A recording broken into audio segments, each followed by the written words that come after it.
আমার পাখি ডিম বাচ্চা করে না, সবকিছুই ঠিক আছে, কারণটা কি? এরকম কমেন্ট অনেকেই করেন। তাই ভাবলাম একটা বিষয় শেয়ার করি। যে পাখিটি দেখতে পাচ্ছেন লাঠির উপরে বসে আছে, ও একটি ফিমেল পাখি। ওর বয়স 1.5 বছর, যথেষ্ট হেলদি একটি পাখি।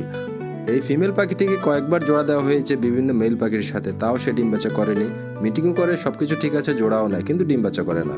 তাহলে কি বোঝা গেল? এই ফিমেল পাখিটিরই সমস্যা। একে যার সাথে জোড়া দেওয়া হবে সে কোনো ডিম বাচ্চা করবে না। এই ফিমেল পাখিটির ডিম বাচ্চা না করার কারণ হতে পারে অতিরিক্ত হেলদি কিংবা জেনেটিক কোনো সমস্যা। এখন যদি এই পাখিটিকে বিক্রি করে দেওয়া হয়, কেউ যদি কিনে নিয়ে যায় ডিম বাচ্চা করানোর জন্য, সে তো জীবনও ডিম বাচ্চা করবে না। আপনার পাখিও যদি ডিম বাচ্চা না করে, সবকিছুই ঠিকঠাক আছে, আপনার পক্ষ থেকে কোনো ত্রুটি নেই, সেক্ষেত্রে অবশ্যই বুঝতে হবে কোনো একটা পাখির সমস্যা আছে।